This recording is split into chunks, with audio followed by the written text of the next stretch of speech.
Chiffre, on va déjà citer le nombre de dossiers de surendettement déposés cette année et l'an dernier. Donc on est en moyenne sur les 10 dernières années à 350 dossiers déposés en moyenne chaque année. Et en 2022, nous avons eu une explosion du nombre de dossiers, puisqu'on a eu plus de 30% de dossiers par rapport à 2021, à presque 500 dossiers. Faites-nous le portrait d'un surendetté. Alors, généralement, le profil moyen d'un surendetté en Guadeloupe, ce sont des femmes, en grande majorité, des femmes souvent seules ou avec un enfant. C'est ça le profil type. Ce sont également des personnes qui ont peu de revenus, des revenus faibles, en moyenne bien sûr, avec aussi la grande caractéristique en Guadeloupe, ce sont des personnes qui n'ont aucune capacité de remboursement.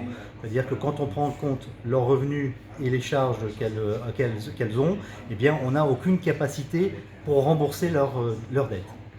Et une autre caractéristique aussi en Guadeloupe, c'est qu'on a une forte proportion de personnes qui sont propriétaires de logements, à peu près 17%, même si l'ensemble des surendettés sont plutôt des personnes qui sont, majoritairement des personnes qui sont locataires, à plus de 60%, et vous voyez que par différence, il y a une partie qui sont hébergées à titre gratuit.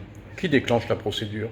Alors ce sont les personnes qui font face à leurs dettes, qui évidemment peuvent déclarer d'elles-mêmes en venant voir, en déposant leur dossier à l'IEDOM, ou bien en se faisant aider par un travailleur social. Mais il peut y avoir aussi des travailleurs sociaux, c'est leur rôle aussi de repérer les personnes en difficulté et à ce moment-là de les aider à constituer leur dossier.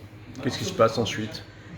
Ensuite, donc, le dossier est déposé à l'IEDOM, donc il a été examiné, et nous, dans un délai de 3 mois maximum, nous réunissons donc la commission de surendettement qui va examiner chaque dossier, donc lors de la commission, avec un panel de commissaires, comme on appelle, dont le président est le préfet, et nous allons donc au cas par cas examiner comment trouver les solutions pour les personnes en difficulté pour rembourser leurs prêts.